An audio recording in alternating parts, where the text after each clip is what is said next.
저희 계속해서 마태복음 16장 살펴보도록 하겠습니다.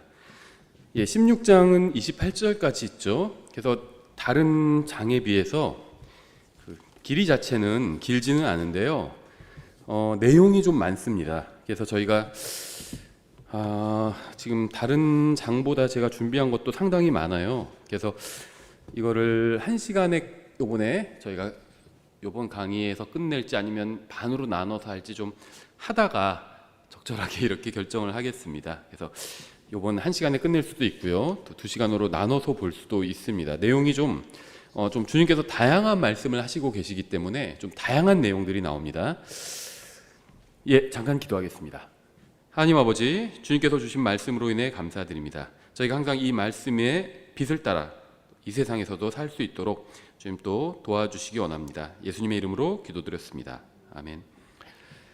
마태복음 16장 1절, 바리새인들도 사두개인들과 함께 와서 시험하며 그분께서 하늘로부터 오는 표적을 자기들에게 보여줄 것을 그분께 요구하매. 바리새인들과 사두개인들은 교리적으로 믿는 것이 다른 부분이 굉장히 많은 사람들이죠. 바리새인들은 지금으로 치면 좀 근본주의자들 같은 사람들이고요, 원리주의자 이렇게 얘기도 하죠. 사두개인들은 좀 더 이제 자유주의는 아니지만 좀 더 그쪽에 가까운 사람들이죠, 이 바리새인들에 비해서. 이 사람들은 율법과 유대교에 대해서 상당히 많은 부분에서 서로 다른 견해를 가지고 있었습니다. 완전히 다른 종류의, 그러니까는 보수주의와 무슨 은사주의처럼 완전히 다른 부류의 사람들이었어요. 근데 진리를 선포하시는 예수님을 공격하기 위해서 연합한 겁니다. 일시적으로 연합한 거죠. 복음서를 보면 6번에 걸쳐서 누군가가 이제 예수님께 표적을 요구하는 그런 장면이 나오는데요. 마태복음 12장 18절에서 바리새인들이 표적을 요구하고요. 두 번째 마태복음 16장 1절, 오늘 본문에서 바리새인들과 사두개인들이 요구하고요. 세 번째 마태복음 24장 3절에서 이제 제자들이 요구하고요. 네 번째 누가복음 11장 16절에서 사람들이 요구하고요. 다섯 번째 요한복음 2장 18절에서 유대인들이 요구하고요. 다시 또 여섯 번째 요한복음 6장 30절에서 사람들이 또 요구를 합니다. 그래서 여기서도 이제 표적을 요구합니다. 2절, 그분께서 그들에게 응답하여 이르시되 저녁이 되면 너희가 말하기를 하늘이 붉으니 날씨가 좋으리라 하고, 또 아침에는 하늘이 붉고 흐리니 오늘은 날씨가 구주리라 하는도다. 오 너희 위선자들아, 너희가 능히 하늘의 모습은 분별하거니와 시대의 표적들은 분별하지 못하느냐. 저녁에는 하늘이 붉으면 날씨가 좋다고 하고, 또 아침에는 하늘이 붉으면 날씨가 나쁠 거다, 그렇게 사람들이 얘기를 하는데요. 이제 이런 말의 근거가 바로 이 구절인 거죠. 근데 이제 이 구절은요, 그러니까 이런 구절이 약간 좀 특이합니다. 뭐냐면 사람들이 일반적으로 하는 말을 성경에서 또 인용하면서 그 말이 곧 성경에 들어가 버렸죠.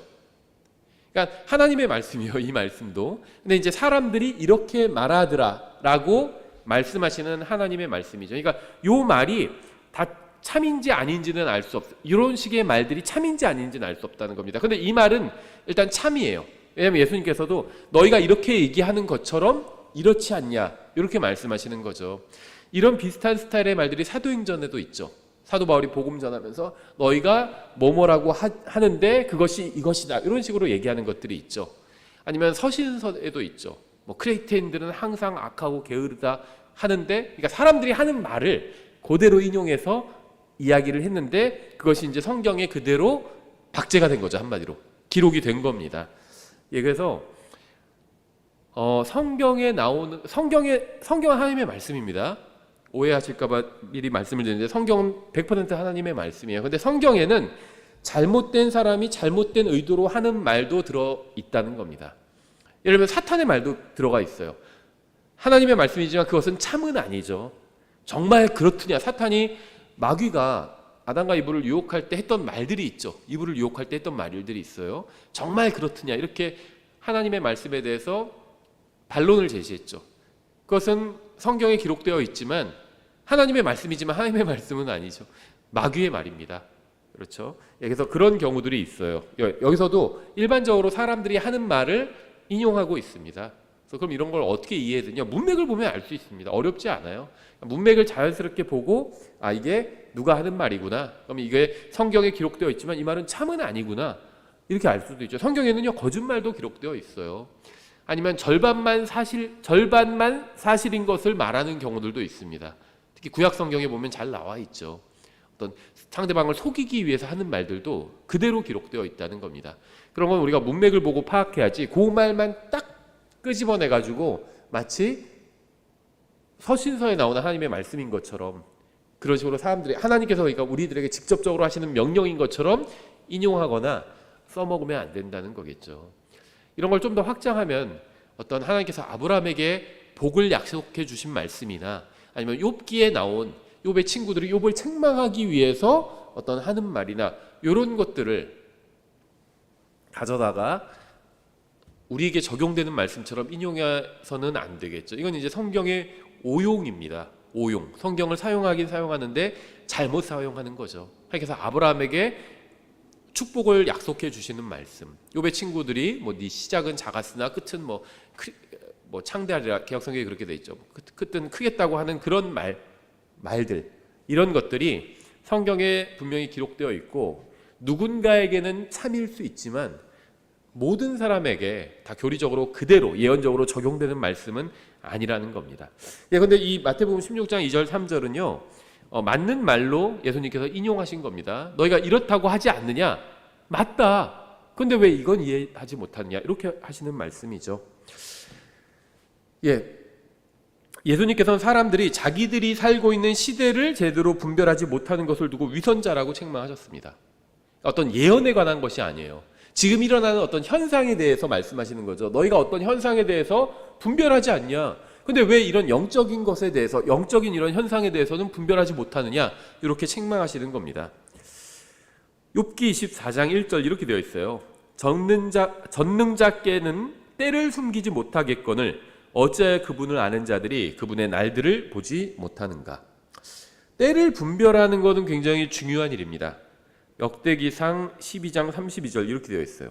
이사갈 자손 중에서 때를 깨닫고 타임, 지금이에요. 지금 이 시기, 이 시대 이걸 깨닫는 겁니다. 뭐 해야 되는 시기인지 어떤 시기인지를 때를 깨닫고 이스라엘이 마땅히 행할 바를 아는 자들 곧 그들의 우두머리가 200명이었더라. 아 지금 뭐를 해야 되고 지금 어떤 시기고 이런 걸 깨닫는 사람이 200명이었다는 겁니다. 그들의 모든 형제들이 그들의 명령에 따랐더라. 뭘 해야 될지 이 때를 깨닫는다는 건요.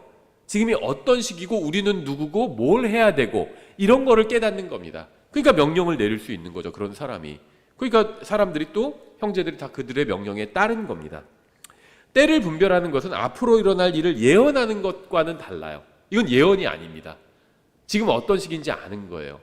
그러니까 뭐 때를 분별한다 그러면 지금 막 말세다 막 정말 이제 곧 무슨 뭐 재산 성전이 들어서고 뭐 적그리스도가 오고 언제가 휴거되고 뭐 장막절에 휴거될 거고 막 이런 얘기를 하는 게 때를 구분하는 것이라고 착각하는 사람들이 있어요.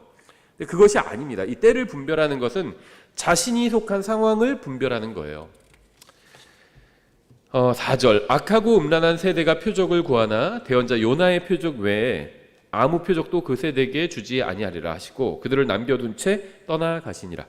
예, 이 말씀은 우리에게도 경고가 될 수 있습니다. 우리도 사람들이 표적을 구하는 시대에 살고 있죠. 예수님께서 표적을 구하는 사람들을 책망하신 이유는 하나님께서 일하시는 것이 너무나도 확연하게 보이는데도 그들이 표적을 구했기 때문입니다. 책망하고 계시죠. 유대인들이 표적을 구해요. 성경에 의하면. 그런데 여기서 유대인들이 바리새인들과 사두개인들이 와서 또 표적을 구했잖아요. 그럼 우리가 보통 유대인들이 표적을 구하는 것은 정당한 거 아닌가 이렇게 생각하시는 분들이 있는데요.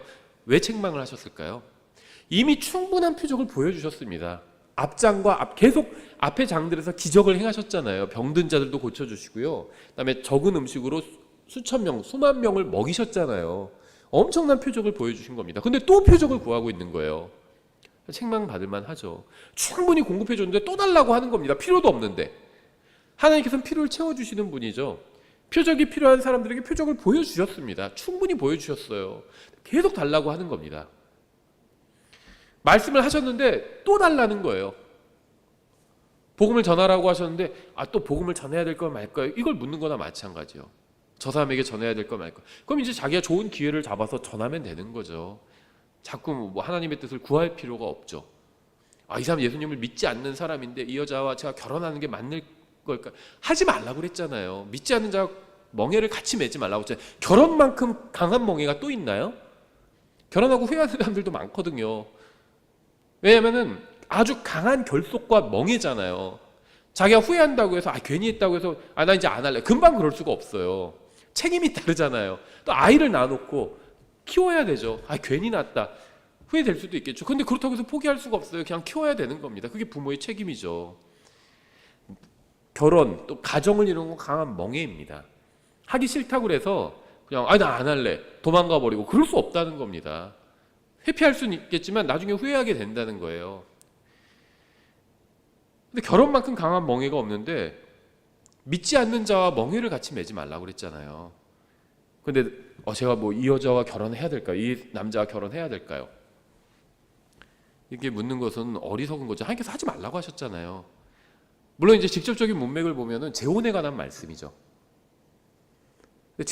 재혼만 그리스도 안에서 하라는 말씀인가요? 아니죠. 초혼도 당연하죠. 그거는 우리가 충분히 성경에서 유추해서 볼 수 있죠. 하나님께서 굉장히 거기서 강한 그 단어들을 사용하고 계시잖아요. 하나님의 성전과 우상이 함께할 수 있느냐? 그거보다 더 강한 표현이 있나요? 결혼이 그런 거라는 겁니다. 믿지 않는 사람과 함께하는 결혼하는 것은 하나님의 성전과 우상이 함께하는 거나 마찬가지다. 이렇게까지 말씀하셨잖아요.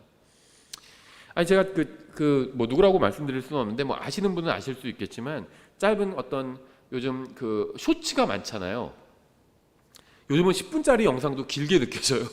쇼츠를 하도 올려대니까 짧은 영상들 막 10초짜리, 20초짜리. 근데 아주 유명한 목사님이고 아주 한국교회에서는 양심적인 것으로 또 유명한 분이에요. 저도 인간적으로는 존경합니다. 그리고 정말 인간적인 면에 있어서는 아주 훌륭한, 말씀하시는 걸 들어보면 아주 훌륭한 목사님이라는 게 느껴져요. 정말 인격자예요. 근데 무슨 얘기를 하냐면 자기가 꼭 믿는 사람과만 결혼하라 이렇게 자기는 추천하지 않는다. 뭐 믿는 사람과 결혼하는 것도 좋지만 안 믿는 사람과 결혼하는 것도 자기는 추천한다. 왜냐면 안 믿는 사람과 결혼하면 그건 고난의 길인데 그리스도인이 고난에 가는 길을 가는 게 얼마나 훌륭하냐.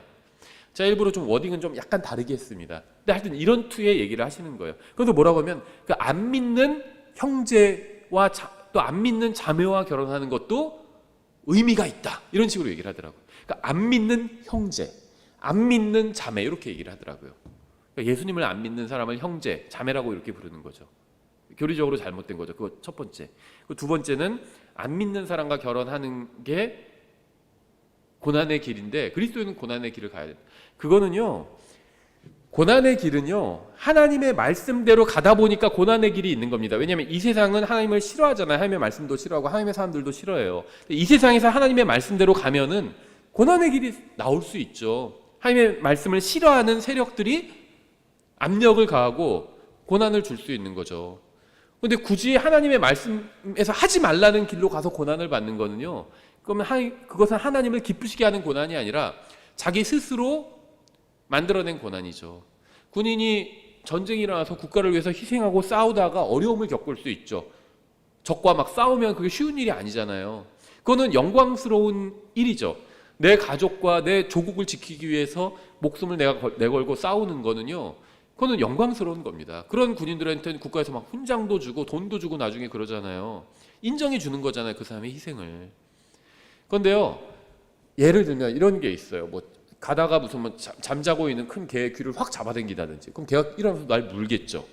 아니면 들어가지 말라고 그랬는데 동물원 뭐 맹수 우리에 자기가 들어간다든지 그런 걸 자초위난이라고 합니다. 자초위난. 하지 말라는 짓을 해서 어려움에 빠지게 되는 거죠. 그건 영광스러운 고난이 아니에요. 성경에서 왜 쓸데없는 고난은 받을 필요가 없습니다. 하나님의 말씀대로 하다가 생기는 고난은 감수해야죠. 하지만 쓸데없는 고난을 할 필요가 없죠. 자초할 필요가 없죠. 예. 무슨 얘기를 하다가 여기까지 나왔는지 모르겠는데요. 표적을 구했습니다. 사람들이. 근데 하나님께서 이미 충분한 표적을 보여주셨어요. 하나님께서 이미 충분히 말씀하셨습니다. 뭘 해라, 뭘 하지 말아라. 말씀하셨습니다. 그럼 그 말씀대로 따라야 돼요. 내가 몰랐을 때는 어쩔 수 없죠. 근데 알면은 따라야 하죠. 그리고 또 알기 위해서 우리가 성경 읽기와 어떤 이런 것들을 강조하는 거죠. 하나님의 말씀을 알아야 합니다. 또 하나님께서 알려주신 그 길대로 가야 합니다. 그게 신앙생활이에요. 자기 생각대로 멋대로 가는 건요, 그건 신앙생활이 아닙니다. 신앙생활과 비슷해 보일 수도 있죠. 자기 멋대로 가다가 어려움 겪을 수 있습니다. 근데 그것은 하나님께서 말씀하신 그 믿음의 길도 아니고 하나님께서 말씀하시는 그런 고난도 아닙니다. 예, 어쨌든지 간에 이 유대인들이 표적을 구했습니다. 근데 왜 책망받았냐? 이미 예수님께서 충분한 표적을 보여주셨어. 이보다 얼마나 더 보여줘야 돼요. 병자들을 살리고 죽은 자도 살리고 적은 음식으로 수많은 사람들도 먹이고, 그것도 몇 번씩이나 그렇게 하셨잖아요. 충분한 표적을 보여주신 거예요. 근데 또 표적을 보여달라고 하니까 예수님께서 책망하신 거죠. 우리도 마찬가지입니다. 하나님께서 우리에게 충분한 말씀을 주셨어요. 이미 하나님의 뜻을 충분히 알려주셨습니다.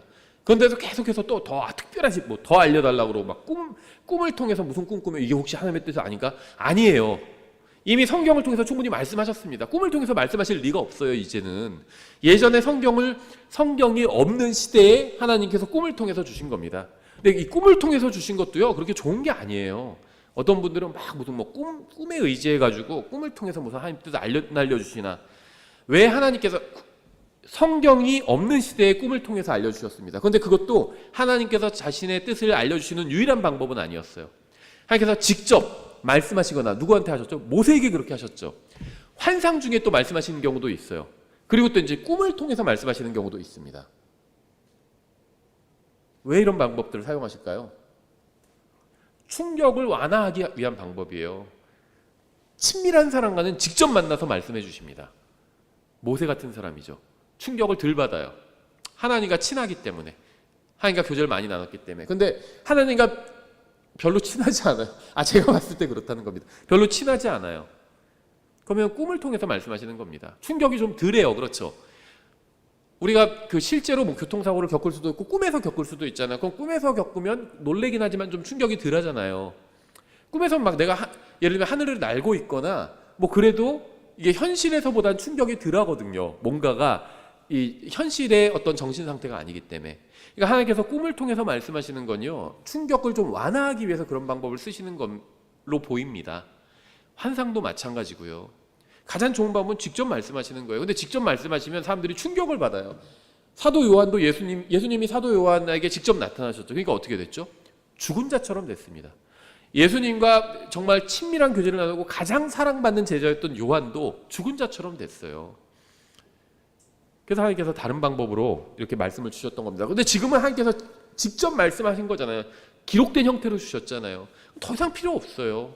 꿈을 통해서 하나님께서 말씀하실 이유가 없다는 거죠. 그런데 계속 다른 걸 구한다는 건요, 그건 오히려 말씀에 대한 불신을 보여주는 겁니다. 그냥 말씀하시면 그대로 믿으면 되지 왜 자꾸 또 딴 거를 구해요?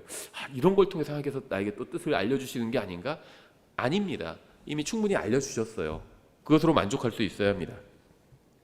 우리는 이 세상이 얼마나 엉망진창인지 충분히 보았죠.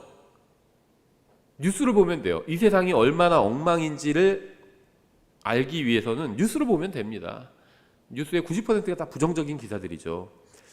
이러한 세상에서 우리가 그리스도인으로서 무엇을 해야 하는지 아는 것은 그렇게 어려운 일이 아닙니다. 그런데도 무엇을 해야 할지 알려달라고 하는 것은 때를 분별할 줄 모르는 거예요. 이건 예수님의 휴거, 재림 이런 것과는 좀 다른 문제입니다. 미래에 대한 예언이 아니에요.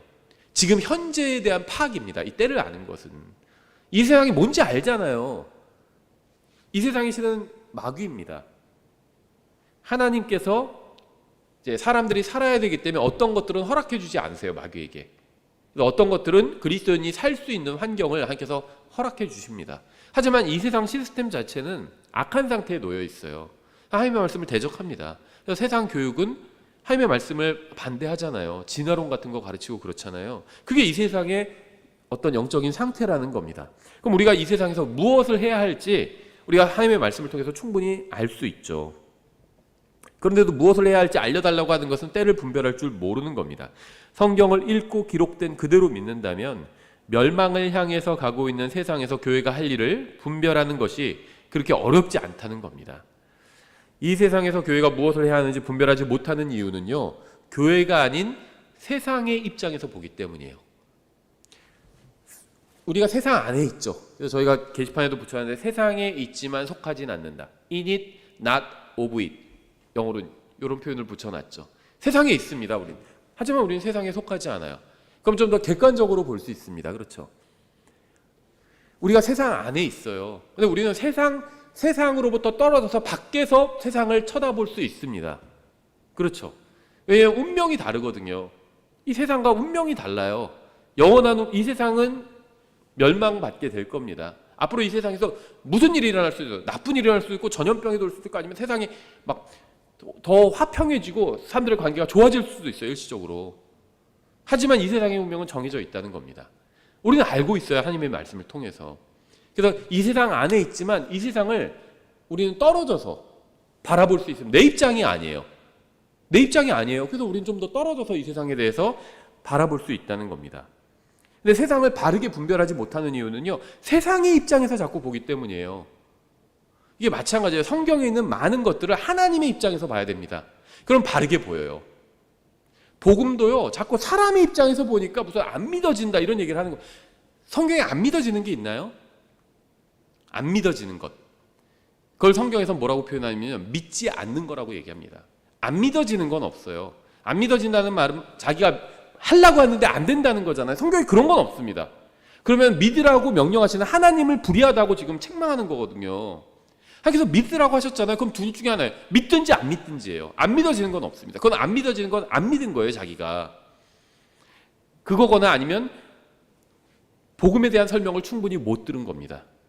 그래서 어떤 분은 믿고 싶은데 교회 가서 얘기했더니 막 무슨 뭐 이상한 얘기만 하고 잘 안 믿어져요. 그거는 이해가 가요. 그건 복음을 잘못 전한 거예요. 앞에서 복음을 전하는 사람이 엉터리로 전해놓고 믿으라고 하니까 안 믿어지죠. 그러면은 이제 그런 경우가 사실은 많아요. 그래서 저도 안 믿어진다는 말을 하는 사람들의 마음을 이해 못하는 건 아닙니다. 이해해요. 그래서 제가 그리스도인으로서 또 성경을 가르쳐야 되는 입장에서 어떻게 하면 좀 복음을 좀 더 쉽게 전할 수 있을까? 이게 저한테는 항상 숙제고 또 기도 제목이에요.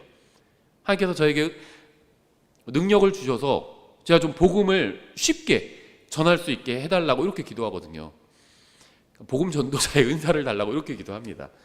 그게 왜냐하면 너무 중요한 것 같아요. 특히 킹제임스 성경 진영에서도. 그래서 이해는 가는데 그게 이제 사람 측면에서 바라본 겁니다. 저도 사람이니까 사람 측면에서 바라보면 그래요. 사실 안 믿어져요. 그래서 하나님 측면에서 바라봐야 됩니다. 하나님은 믿으라고 하셨어요. 하나님 측면에서 바라봤을 때 뭐가 문제죠? 사람 측면에서 바라보면 뭐 다양한 게 있어요. 교회에서 믿으려고 했더니 교회에서 뭐 목사가 엉터리고 뭐 누가 나쁜 믿는 사람 중에 교회 다니는 사람 중에 나쁜 사람도 많고 사람 측면에서 보면 그렇습니다. 그 복음이 무슨 말인지 모르겠고 사람 측면에서 보면 그래요. 근데 하나님 측면에서는요. 뭐가 문제였죠? 죄가 문제였죠. 사람들의. 사람 측면에서 보면요. 죄가 문제가 아니에요. 내 측면에서 보면 저의 문제가 뭘까요? 여러 가지가 있겠죠. 내가 좀 예를 들면 제가 그렇다는 게 아니라 예를 들면 뭐 내가 건강이 안 좋고 그게 나의 문제일 수도 있죠. 아니면 우리 환경이 안 좋고 우리 집이 좀 가난하고 내가 돈이 없고 아직 직장을 못 구했고 아니면 아직 결혼을 못 했고 이게 내 문제라고 생각할 수 있습니다. 사람들이 보는 자기의 문제는 다 그런 거예요. 근데 하나님께서 사람들을 보시면 뭐가 문제라고 생각하실까요? 저 사람은 좀 돈이 없다. 저 사람 가정 환경이 좀 안 좋다. 저 사람 아직 직장을 못 구했다. 저 사람 아직 결혼을 못 했다. 이걸 하나님께서 그 개인들의 문제라고 생각하실까요? 아니라는 겁니다. 구원받지 못한 사람의 문제는 구원받지 못했다는 거예요. 근데 왜 구원받지 못했냐면 죄 때문에. 죄 문제가 해결이 안 된 겁니다. 이게 하나님께서 보셨을 때 사람들의 문제예요. 그리스도의 대부분의 구원받은 사람들의 문제는 뭘까요? 하나님께서 보셨을 때. 구원받은 사람들이요. 저도 신앙 상담에 우리 남편이 문제고 아내가 문제고 무슨 옆집이 문제고 이웃이 문제고 아니면 교회에서 어떤 형제가 문제고 이런 얘기를 합니다. 근데 구원받은 대부분의 사람들의 문제, 하나님께서 보셨을 때의 문제는요. 그 사람이 하나님의 말씀대로 살지 않는다는 거예요. 하나님의 말씀에 관심이 없다는 겁니다. 자기 십자가를 지고 오늘 본문에도 나오는데요. 16장에. 자기 십자가를 지고 주님을 따르지 않는다는 거예요. 사람들을 기쁘게 하려고 한다는 겁니다. 이게 하나님께서 보셨을 때의 문제예요. 말씀대로 살아야 되는데 하나님의 입에서 나오는 모든 말씀으로 살아야 되는데 말씀으로 살려고 하지 않는다는 게 하나님께서 보셨을 때 믿는 사람들의 문제인 겁니다. 한마디로 믿음이 너무 적은 게 문제라는 거예요. 그래서 예수님께서도 계속 창명하시잖아요. 너희 믿음이 그렇게 적냐? 마태복음에서도 지금 몇 번 나왔잖아요. 사람의 관점이 아니라 하나님의 관점으로 볼 수 있어야 돼요. 그럼 문제가 해결됩니다. 사람의 문제는 죄 문제였는데 하나님께서 죄 문제를 해결해 주셨잖아요. 자신이 인간의 몸을 입고 이 세상에 오셔서 십자가 위에서 갚아주셨잖아요. 해결해 주신 겁니다. 그럼 이제 어떻게 하면 되죠? 믿으면 되는 겁니다. 그럼 모든 문제 해결인 거예요. 구원의 문제도 해결이죠. 그 다음에 하나님께서 말씀을 주셨잖아요. 말씀대로 살면 되는 겁니다. 말씀을 주셨는데 말씀 잘 이해 못할까 봐 말씀 가르치는 사람도 주셨죠. 에디오피아 내시에게 이사야서만 주신 게 아니라 빌립도 주셨잖아요. 그것처럼 목사경 교사를 주셨잖아요. 근데 우리 교회는요 성경 잘 못 가르쳐요. 그럼 거길 떠나면 되죠. 제대로 가르치는 데 가면 되죠. 너무 멀어요. 이사 가면 되죠. 어디서 뭐 한 달에 1,000,000원씩 준다고 그러면 이사 갈 거 아니에요. 그 직장 근처로. 우리나라에 없는 것 같아요. 그럼 미국에 있으면 미국으로 이민 가면 되죠. 하나님의 말씀이 그렇게 중요하면 희생할 수 있어야죠. 하나님의 관점으로 하는 게 굉장히 중요합니다. 요즘 뭐 성경 문제도 시끄러운데 성경 문제도 마찬가지예요. 사람은요 항상 지금 즉시를 원합니다. 저도 그랬어요. 항상 지금 즉시 하나님께서 달라고 그렇게 기도했던 게 굉장히 많습니다. 아니면 최소한 뭐 일주일 내로 해주시든가 이렇게 구하는 게 많아요. 저도 과거에 10년, 20년, 30년 전에 기도했던 것 중에 그런 게 많습니다. 지금 즉시 해달라고. 근데 하나님은 그렇게 해주지 않으시더라고요. 10년 후에 20년 후에 해주신 것도 있어요. 근데 나중에 20년이 지나고 보니까 그때는 막 급해가지고 지금 즉시 해달라고 막 졸랐는데 지금 즉시 안 해주면 막 죽을 것처럼 그랬는데 하나님께서는 즉시 안 주고 10년, 20년 후에 주셨어요. 근데 지나고 보니까 지나고 나면 좀 평가가 되잖아요. 하나님께서 해주신 게 뭐 그렇게 나쁜 게 아니더라고요. 내가 막 지금 즉시 달라고 했는데 그게 그냥 내가 하나님께 막 조른 거였더라고요. 그렇게 급한 건 아니었더라고요. 하나님이 옳았다는 거죠. 지난 길을 돌아보니까 하나님이 항상 옳았다는 겁니다. 내가 막 주장하던 것들이 그냥 내 생각이었을 뿐이었다는 거예요. 그렇게 중요한 건 아니었다는 겁니다. 제가 성경 얘기하면서 왜 이런 얘기까지 하냐면 사람들은요 지금 즉시 하나님께서 완벽한 성경을 주시고 어떤 성경이 나와서 그러면 그 성경 완벽한가 보다 우러 몰려갔다 또 실망하고 오고 킹제임스 성경 진영에서도 막 지금 이런 일이 일어나고 있어요. 근데 그건 사람 생각이라는 거죠. 완벽한 성경 주시는 게 좋은 게 아닌가? 근데 하나님께서 안 주시는 경우도 있다는 겁니다. 영어 킹제임스 성경 1611년에 영어권에서도요 1611년이 돼야 온전한 완벽한 성경을 받았어요. 기독교가 언제 들어갔는지 모르지만 대략 300년 이전 이때쯤이라고 봅니다. 영국에 브리튼 섬에 기독교가 들어간 게 300년쯤 이 교회사마다 달라요.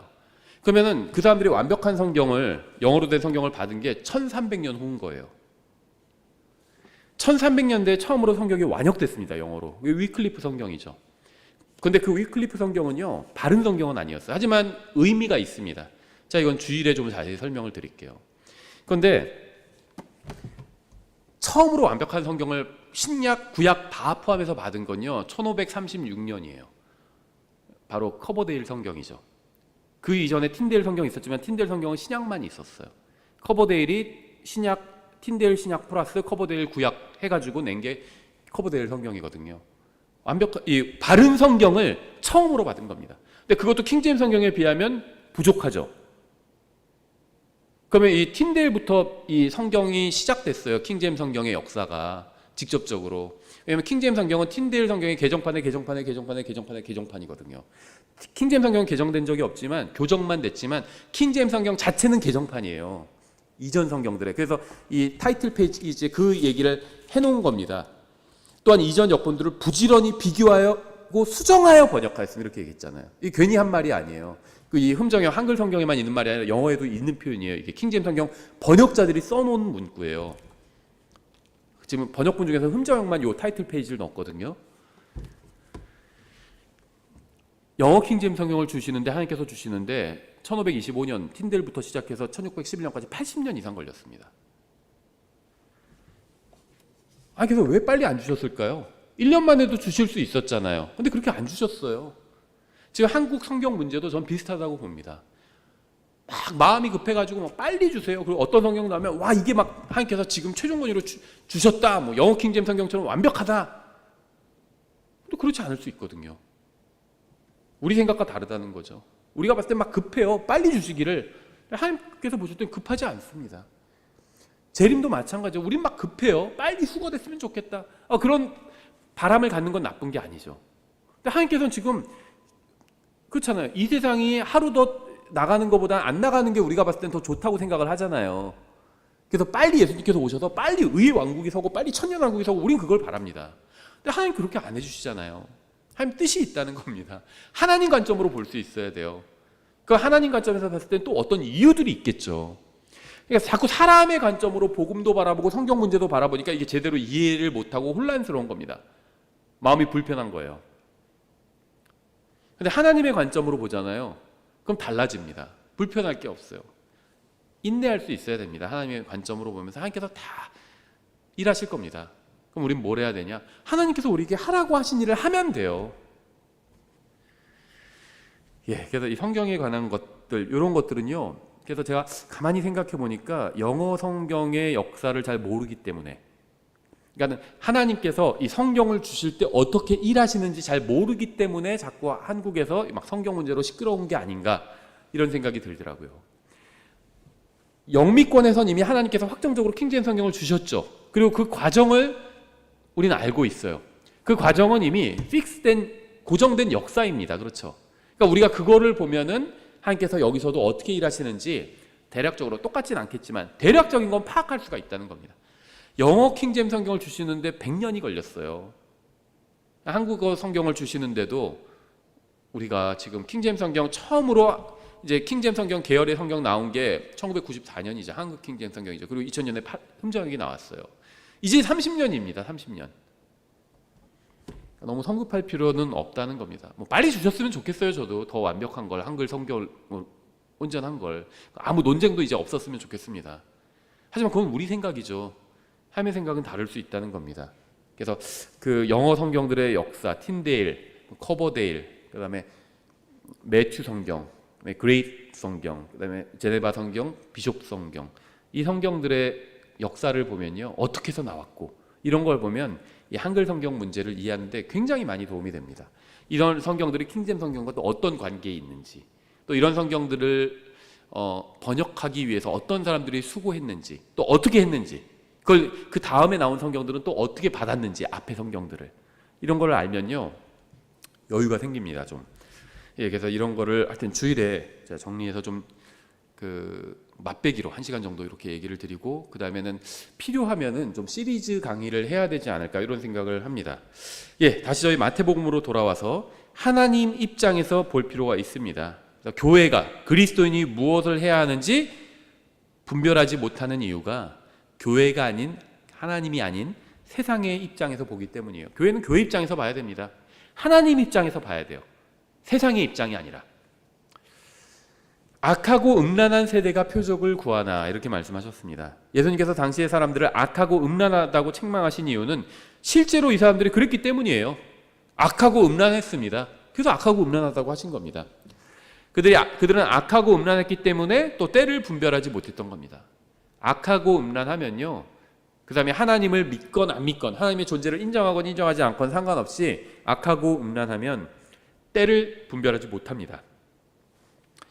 오늘날 교회가 멸망하는 세상에서 무엇을 해야 하는지 모르는 이유는 다른 이유가 있는 것이 아니라 악하고 음란하기 때문이에요.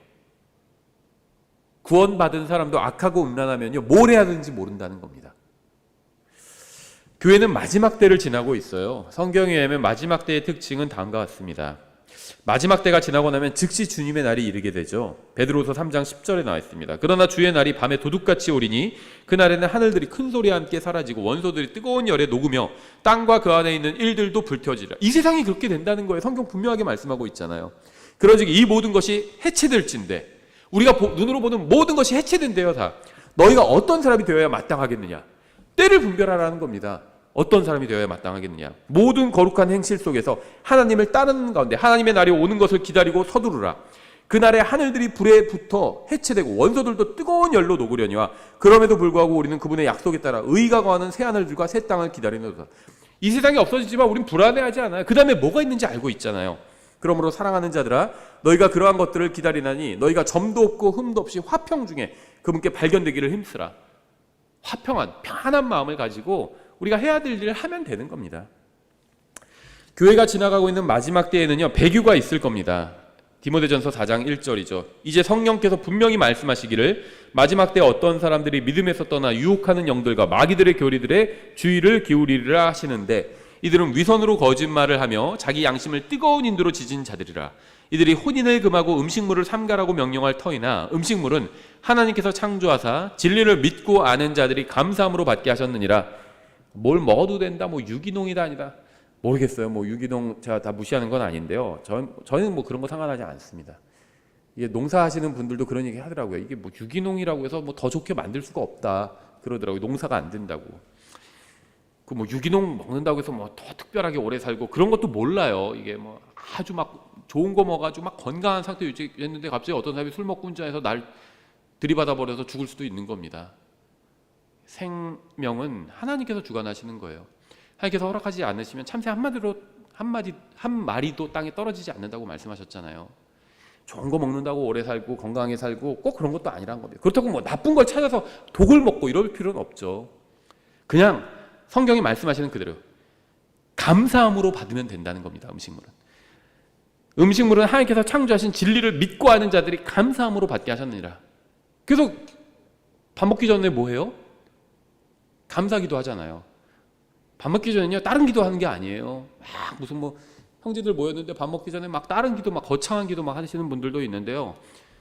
그럴 필요 없습니다. 그거는 다른 시간에 기도하면 되죠. 감사한 기도하면 돼요. 하나님 이 음식 주셔서 감사합니다. 감사히 먹겠습니다. 저희는 식도가 기도 그게 다거든요. 하나님 이 음식 주셔서 감사합니다. 감사히 먹겠습니다. 감사함으로 받으면 된다고 하셨잖아요. 하나님의 모든 창조물은 선하고 감사함으로 받으면 거부할 것이 하나도 없나니 그것은 하나님의 말씀과 기도로 거룩히 구별되니라. 말씀과 기도가 있으면 된다는 거죠. 그리고 나머지는 그냥 감사함으로 받으면 된다는 겁니다. 그래서 누가 주면 감사함으로 받아요. 누가 주지 않으면 그럼 그냥 주지 않는 거죠. 주지 않는다고 해서 불평할 필요는 없다는 거죠. 어떤 분들이 뭐 줄 때가 있어요. 목사라고 뭐도 주고 막 돈도 주고 그러면요 저는 거절하지는 않습니다. 그냥 감사함으로 받아요. 안 주면 서운해하지 않습니다.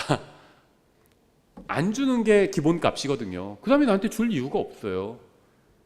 근데 그 사람이 어떤 이유로 주는 거죠. 그럼 감사함으로 받으면 되죠. 안 주면 안 주는 겁니다. 원래 안 주는 게 정상이에요. 그 사람이 왜 나한테 줘야 돼요? 나한테 빚진 게 없는데. 그렇게만 생각하면요 뭐 크게 걸릴 것이 없습니다. 그냥 안 주는 게 정상이에요. 그거 주면은 감사한 거고요. 음식도 하나님께서 주신 음식 감사하게 먹으면 되는 겁니다. 세 번째, 마지막 때에는 거짓 교사들도 있습니다. 베드로서 2장 1절. 그러나 백성 가운데 거짓 대언자들이 있었던 것 같이 너희 가운데서도 거짓 교사들이 있으리니 그들은 정죄받을 이단 교리들을 몰래 들여와 심지어 자기들을 주신 주를 부인하기까지 하고 자기들을 위해 신속한 파멸을 가져오리라. 그러나 많은 사람들이 그들의 악독한 길들을 따를 터인즉 그들로 인해 진리의 길이 비방을 받을 것이요 그들이 탐욕으로 말미암아 거짓된 말들을 가지고 너희를 상품 취급하리니 그들에 대한 심판은 오래되어 이제 지체하지 아니하며 그들이 받을 정죄는 잠자지 아니하느니라. 하나님께서 반드시 심판하신다는 겁니다. 너무 걱정할 필요 없어요. 마지막 때는 사람들이 자기를 사랑하는 시대이기도 합니다. 디모데후서 3장 1절. 또한 이것들을 알라. 즉 마지막 날들의 위험한 때가 이르리라. 위험한 때 뭘까요? 성경이 말씀하시는 위험한 때 뭐 방사능을 흘리고 그것도 위험하겠죠. 지지하는 건 아닙니다. 하지만은 성경이 말씀하시는 위험은 그게 아니에요. 사람들이 자기를 사랑하며 탐욕을 부리며 자랑하며 교만하며 신성 모독하며 부모에게 불순종하며 감사하지 아니하며 거룩하지 아니하며 본성에 애정이 없으며 협정을 어기며 거짓 고소하며 절제하지 못하며 사나우며 선한 자들을 멸시하며 배신하며 고집이 세며 높은 마음을 품으며 하나님을 사랑하기보다는 쾌락들을 더 사랑하며 하나님의 성품의 모양은 있으나 그것의 능력은 부인하리니 이런 자들에게서 돌아서라. 이게 마지막 때. 지금 때 마지막 때는요, 성경이 말씀하시는 마지막 때는 기본적으로 90% 이상은요 교회 시대를 말합니다. 바울 때도 마지막 때였어요. 지금도 마지막 때예요.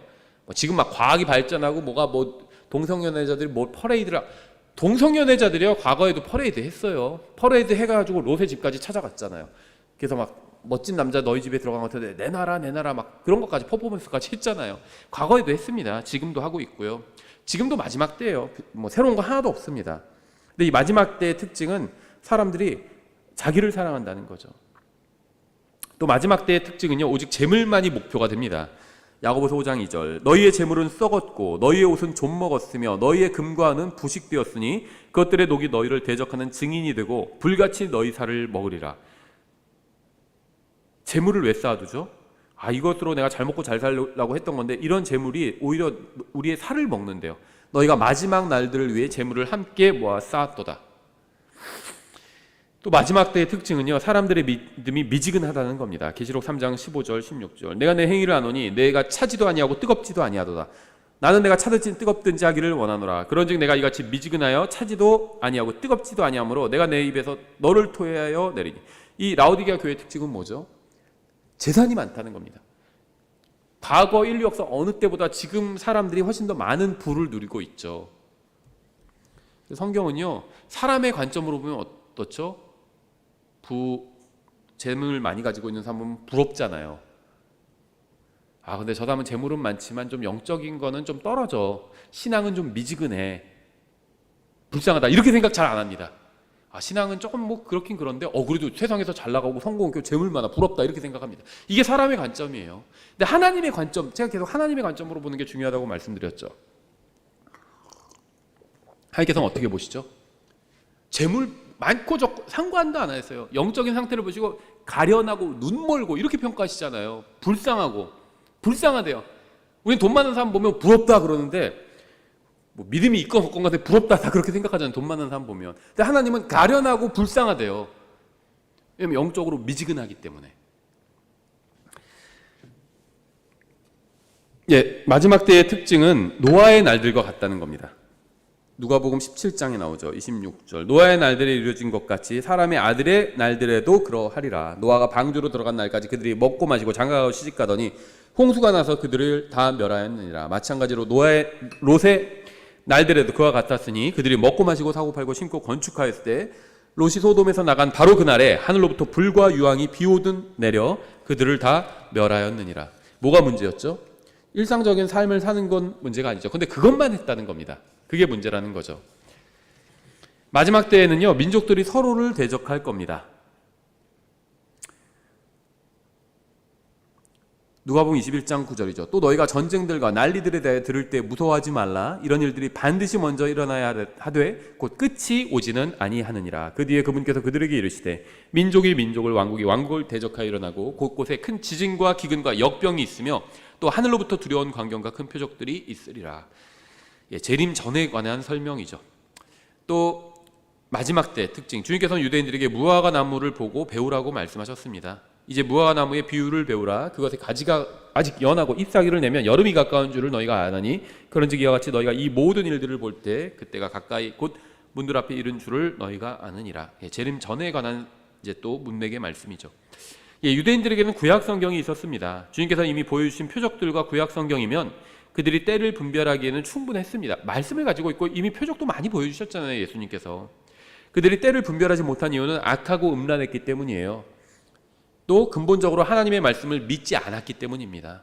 그래서 그들은 눈으로 보았으나 보지 못하였고 들었으나 듣지 못했던 겁니다. 저희가 시간이 지나서요, 여기까지만 오늘 봐야 되겠네요. 다음 시간에 저희가 이 끝까지 다 가능하면 살펴보도록 하겠습니다. 오늘 일단 여기서 마치고 다음 시간에 5절부터